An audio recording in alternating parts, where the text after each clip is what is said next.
What if I told you the Roman Empire didn't fall?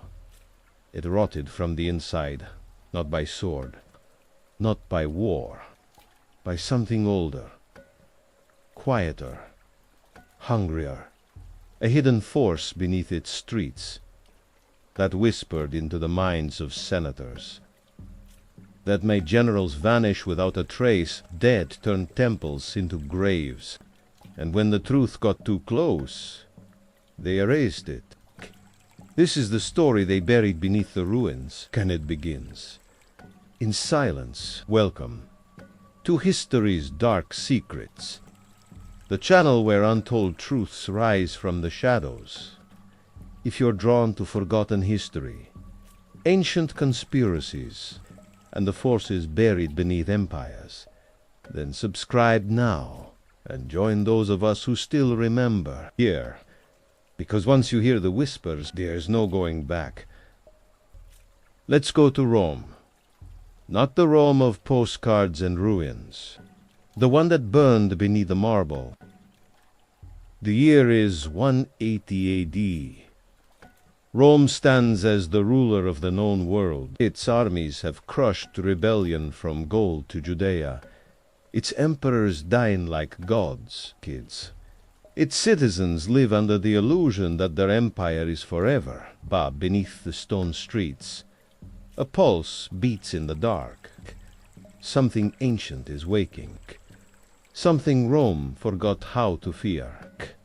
In the heart of the city stands the Temple of Vesta, where sacred fires have burned without pause for centuries. It is a place of purity, disciplined, silence, and within its walls a young temple girl named Junia Calva, silent, invisible, until one morning she finds a sealed chamber beneath the temple, a crack in the wall, a passage that should not exist, inside.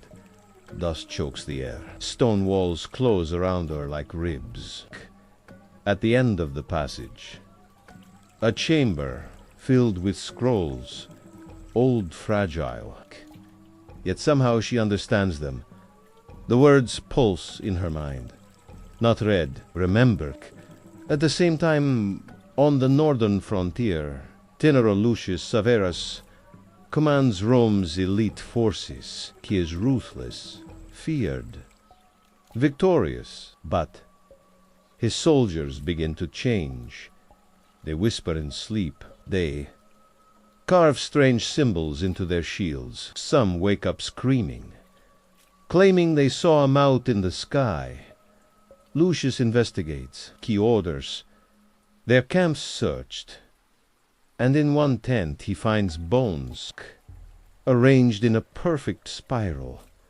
The legion priest says nothing. Only hands, Lucius, a message scrawled in charcoal. We are not who we were back in Rome. Junia's behavior shifts. She stops lighting the sacred flames. Sure. She starts murmuring to herself in an unknown tongue.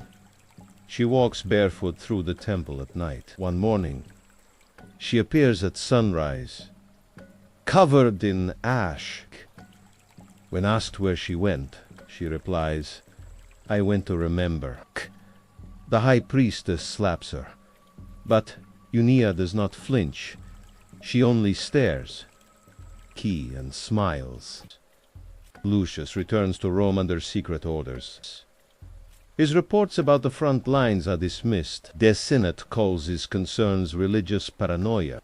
In the shadows he speaks with an old friend, a merchant with ties to forbidden texts. The merchant warns him. Rome was not the first, and it will not be the last. The gods of the surface grow weak, because the gods below are waking. Lucius demands proof. The merchant promises it that night. The merchant is found boiled alive in his bath, his tongue missing. Lucius follows the clues anyway. Symbols on broken statues, ash spirals in sewer grates, rumors of midnight gatherings beneath the city. He enters. The catacombs alone, a soldier armed with steel, but unprepared for what waits below. The air is wet, the walls breathe kisses, markings that glow when touched, not light, but memory. Then he hears it, a voice, inside his head, speaking his name, over and over. Canove. At the same time, Unia vanishes from the temple. She is seen days later in the catacombs, bearing red ash robes, standing in a circle of masked figures, they say. She no longer speaks with her own voice, they say. Her eyes do not blink, can that night. Every flame in the temple of Vesta goes out, the sacred fire. The one that has burned since the founding of Rome is gone. After the sacred flame of Vesta died and Unia vanished, Rome did not scream. Fire was relit, yes. But it was not the same. Its warmth no longer touched the bones. Its light no longer cast shadows. In taverns, old women rubbed their hands and said the gods were turning away. In the baths, soldiers sat in silence. And in the Senate, men who had once ruled legions began to tremble when speaking of dreams. Beneath the Temple of Concord, a new kind of fire flickered, goo, not from oil or wood, but from breath and blood and memory. In the hidden sanctum, carved deeper than even Rome's sewer maps dared mark, the cult gathered they were not cloaked in gold. They wore red ash and bone thread. They carried silence like a shield. And at their center stood Unia, no longer a temple girl, no longer a voice of Rome. She was the spiral now, and she spoke not in commands, but in remembrances. The first lie was fire, she told them. The second was empire. The first true ritual began in silence. Beck. The man they offered was not killed. He was returned, grain inspector, devout and nameless, chosen not for his sins, but for what he remembered. They placed him at the center of the spiral, a carving etched into the stone with fingers over Unia, placed one hand over his chest, one on his forehead, and whispered, "Return," he wept, not in pain, but in awe. He remembered something no human was meant to recall. Then his body stopped. Not violently, but as if he'd reached the end of a long walk. Ash was spread. The stone swallowed it. Far above, a statue cracked. Mars fell without a sound. General Lucius Severus found the body the next morning. A magistrate, well-fed, well-liked, now lay beside the Tiber. Lucius didn't call the priests. He burned every scroll he owned, every prayer, every ceremony in the ashes. A phrase remained untouched. Memory is the oldest god. Lucius walked the streets that night, not as a soldier, but as a seeker. He passed the taverns, where men whispered of seeing fire in their dreams. Children humming three-tone songs in languages no one had taught them. A drunk merchant swearing he'd spoken to his dead wife in a puddle. In every corner, the spiral whispered, but no one admitted to hearing it. He entered the mud house. One of his old officers had been confined, eyes blank, fingers raw from carving circles into the walls. Lucius stood before him. "What is happening?" The man grinned, blood between his teeth. Rome didn't fall. It was remembered from beneath. "We dug too deep," he said. "Not into dirt, into time." Lucius leaned closer. "They're not gods, they're what we were. Before we called ourselves Rome, Gi, the man screamed. Not in pain, but as if waking up from a beautiful dream. Dent collapsed. His final breath curled into mist and twisted away. In the province's entire outposts vanished. Soldiers left no trail. Their camps remained. Food still warm.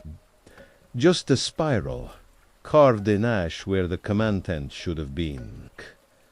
A child in Etruria dreamed of a tower underground. She drew it, a spiral descending into blackness. When her mother asked how she knew it, the girl replied, "The tower remembers me." Meanwhile, Unia walked the streets of Rome in daylight. No disguise, no fear. No one stopped her. Not because they didn't see her, but because they couldn't place her. I all remembered her, but none could say from where. In the Senate, fear replaced pride.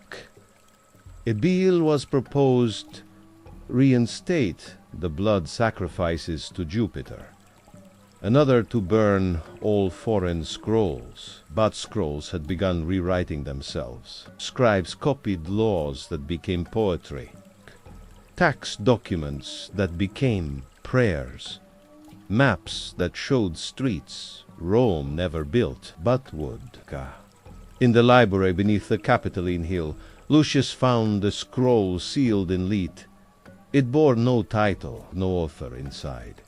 It read, "When the spiral opens, the tongue will speak, not in words, but in memory." He turned the page, a name scratched into wax Unia Calva. He sought out one last source, the forbidden Sibylline prophecies, held deep beneath the temple vaults, chained in iron and shadow. He bribed, threatened, and descended. The final scroll was written in bone ink. 3 nights of remembrance. First the ash, second the spiral, third the gate. When all 3 are opened, Rome will no longer be Rome. Next to this, a symbol he had seen before. This spiral, and beside it, not words, but a memory. One not his own. He saw cities swallowed. He saw Rome built atop bones that still breathed. He saw the Senate chambers filled with blood, not war, but birth, and Unia standing before something vast, a mouth carved in the earth. Smiling, Lucius woke on the temple floor, bleeding from the nose. This crow was gone. Only one phrase remained, carved into the stone beside him. The gate remembers. That night, Unia returned to the catacombs. The cult was waiting. The second remembering would begin. But this time, it would not be a man offered. It would be a place, Dela, the temple of Saturn, a monument to time. A lie, they said, because time is not forward. Time is a spiral, and at its center waits memory. Second remembering did not begin with chanting. It began with forgetting. At midnight, all 5 guards stationed at the Temple of Saturn laid down their weapons and walked into the night. Not in unison, not by order, but as if they had remembered a place they needed to be. Inside the temple, the torches still lit, but the floor was cracked. No tremor, no storm, just a long, silent fracture. Shaped like a spiral, Lucius stood atop Capitoline Hill the next morning. He could see it from above. Stir, the broken stone, the marks, and his heart sank. This was not random, this was ritual. Not one of destruction, but opening. By then, Unia had vanished again. She had walked through 5 districts, spoken to no one, yet everywhere she passed, someone remembered something strange. A woman on the edge of the forum swore. She smelled the perfume her grandmother wore, one that hadn't been sold in Rome in 50 years. A butcher paused mid-cut, eyes wide, whispering the name of a son he'd lost to fever 20 years ago, Xa, and swore he saw him standing in the doorway for just a moment. A blind man laughed and said, "There, the world looks like it used to again." But the memory was not Rome's. It was older, darker, patient. And it was beginning to unfold. They no longer knelt. They stood like soldiers before a commander, or like statues remembering their purpose. The spiral chamber had grown. New corridors had opened. Some were not dug, but revealed, as if they had always been there, beneath the city, waiting. At the center now stood a stone mouth, wide, deep, and carved with teeth that weren't tools. No one knew how it had appeared, but everyone knew what it was. The gate without a name.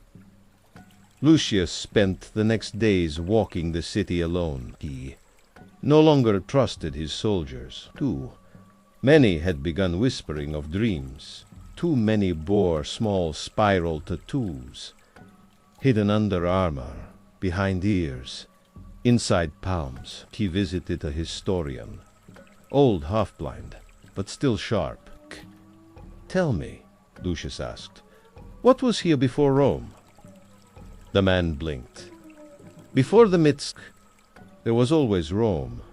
"No," Lucius said, "before the wolves, before the kings." The historian hesitated, then whispered, "The ones who built with breath, not stone, bare. The ones who named nothing, the ones who remembered everything." The next night, Lucius followed the spirals. They were appearing on doors, market stalls, even coins. He found one carved into the side of an abandoned bakery. He entered.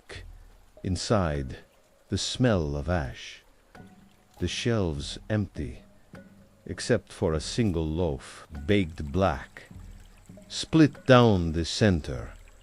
Inside, in place of filling, a note, not ink, not parchment, something soft, old flesh-like, etched with one word, "Enter." That same night, the temple of Saturn collapsed inward, not exploded, not burned, folded, like parchment soaked in water, and where it had stood, spiral staircase descending into blackness. The Senate ordered the site sealed. By morning, 3 masons were missing, 2 guards blind, and the lead priest was found curled on the floor of his own home, whispering. The gate does not open to the body. It opens to the memory of it. Unia stood before the spiral mouth once more. Her face was calm, her hands steady. Around her, the cult began to chant. Not in Latin, not in any known tongue, but the rhythm was clear. Ka. A pattern like breath and heartbeat. Slow, spiraling. The gate began to pulse. The walls wept moisture. Ash rose from the floor. And in that moment, Xanthi began to speak through you. Bare, not with voice, not with sound, but through remembering. Lucius dreamt of it that night.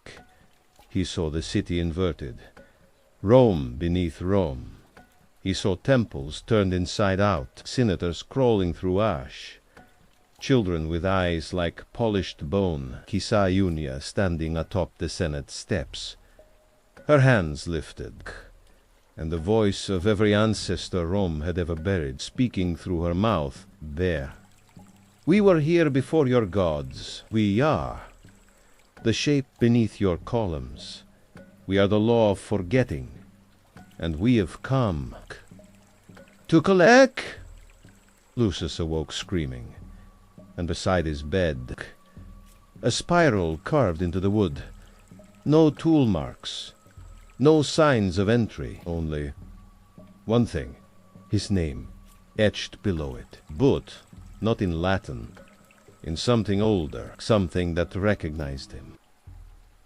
The day began like any other. Fires were lit in the forum. Vendors shouted about olives and figs. A senator argued over temple funds, but beneath all of it, a sound was growing. No one could quite name it. Some said it was the hum of the stones gathers. Said it was the silence between footsteps. Children said they heard music when they closed their eyes. Not songs, but patterns, tritones, repeating, spiraling. Lucius Saverus stood on the steps of the Curia looking out at the city. His hand trembled slightly at his side, not from fear, but from the weight of what he now carried. A map drawn not on parchment, but skin, marked not with ink, but burnt ash. It was not of Rome, it was of beneath. A spiral, and at its center, a word no Roman could translate. The Senate met that morning in emergency session. Reports had arrived from across the empire. In Gaul, entire legions refusing orders, drawing spirals on their shields in Carthage, shrines melting into pools overnight, with no heat, no flame. In Alexandria, the library's ink turning to dust before the scrolls themselves burned the senator from Hispania rose to speak. He opened his mouth and wept. Not from emotion, but because the name he had memorized for himself was gone. He said, "I do not remember who I am, Bar. I remember the thing that was before me, and it remembers us." He sat down. No one moved to stop him. That night, Rome changed. There was no fire, no invasion, no quake, but every inscription on every column began to shift. The Latin peeled away. Underneath, older markings emerged. Spirals. Names no one had spoken in 1,000 years. Unia walked openly through the streets, not hidden, not hunted. She passed gods who didn't see her, or perhaps they saw her and remembered by midnight. She stood in the forum. No crowd had gathered, no call had gone out, but thousands came, not by word, by memory. They formed no circle. They stood no formation, but from above, their positions perfect, a spiral. Lucius watched from a rooftop. He clutched the skin map in one hand, the other held a dagger. He could end it here. Strike her down, break the spiral, but, as he watched, he saw something that froze him.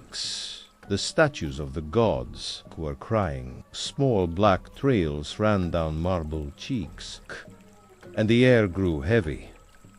Not with heat, but with memory. Unia stepped forward. She did not shout, she did not raise her hands. She simply spoke. Rome was built atop forgetting, but the earth beneath remembers. Every law carved in stone was first a scream from a throat buried alive. Grey. Every temple raised in glory was built on a grave that was still breathing. The people did not stir. "We are not destroying Rome," she said. "We are unwrapping it." Glow. The spiral on the forum stones began to glow. One by one, people stepped into it. No screams. No fear, others smiled. One child whispered, "I've been here before," and vanished into the stone. Lucius dropped the dagger. It landed, without sound. He descended into the forum, past the spiral, past Unia, downward into the gate. Below the forum, The catacombs pulsed with memory. Bah! The walls breathed. Sus Norris. The stone was no longer dead. It remembered every footstep, Barry offering. Every offering? Lucius reached the spiral mouth. Unia waited. She did not speak. She placed her hand on his chest, and suddenly he remembered. Not as a Roman, not as a soldier, Bart, as a voice that once spoke before language, Ke, as a shape that once walked before the world was named, and he wept. The spiral opened, not downward, but outward. The gate was not a hole. It was a mirror, canned through it. Rome saw itself, not as it claimed to be, but as it truly was, built not on glory, but on forgetting. And now, remembered ye.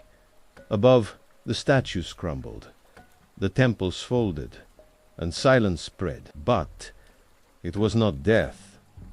It was memory, reclaiming its place. At sunrise, a single voice rose across the city, not from a mouth, but from the stones themselves. The empire was the illusion. The spiral is the truth. We were never gods. We were always ghosts. The sun rose on Rome, but no one remembered its name. People walked its streets. Water still flowed in the aqueducts. Bread still baked in the ovens. But the word Rome vanished. From lips, from scrolls, from memory, Ki. In Alexandria, a librarian reached for a scroll labeled Imperium Raman. The title was gone. The scroll contained a spiral, nothing else. Bubba. In Gaul, a merchant tried to trade denarii, silver Roman coins. The image of Caesar had melded, but no one recognized the face. In Germania, a war camp asked who ruled them. The centurion said Rome. The soldiers looked confused. What is Rome? In the catacombs beneath the nameless city, Lucius Severus sat before the spiral. His armor was gone, his name fading. Unia stood beside him, robes now bone-white, the ash long washed away. Around them, the cult no longer chanted. They simply breathed. The gate had opened, not into fire, not into death, but into before. And through it came memory. Not stories, not myth, but the truth that the empire had buried. That Rome was not the beginning, it was the interruption. Lucius saw visions now without closing his eyes. A city of silent towers built in a spiral, long before stone a language of breath and pulse. A people with no name, Hugh, who remembered not with minds, but with flesh. He saw them buried, not killed, not defeated, buried in time, so thoroughly that even their ghosts forgot themselves, until Unia came, not to avenge them, but to awaken them. Now, Rome, the interruption, was being erased, not by force, by remembering. Outside, the forum cracked. From within the stones, bones emerged, arranged not in graves, but in spirals. The Senate House stood empty. Scrolls once locked in vaults now floated in air, their ink unspooling into mist, and across the world. Maps curled at the corners. The word Rome vanished from them all. Gay in its place, nothing. Not a new name, not a new empire, just absence, a hole in history where pride had lived. Lucius asked Unia, "Is this the end?" She looked at him. Her eyes were not cruel, they were full of something deeper. "This is the truth, Q. You served an empire that buried memory to build statues. I serve a memory that crushed statues to be remembered. Now you must choose. Live as a name, or die as a memory. Lucius Nelke took the ash, marked the spiral into his chest. He whispered a name that had no sound, and the gate accepted him. All across the world, people dreamed. They saw the same city, built in silence, walled by time. They awoke with spiral marks on their hands, and no knowledge of what it meant. Cuckoo. Children spoke languages their ancestors forgot. Old men cried without reason. Priests burned their own texts. Years passed. Death. The city still stood, but no one knew its name. Travelers arrived, but when they left, they could not recall what they'd seen. They spoke only of stone and breath and a mouth beneath the earth. And deep beneath that earth, the spiral continued to grow, not out, but inward.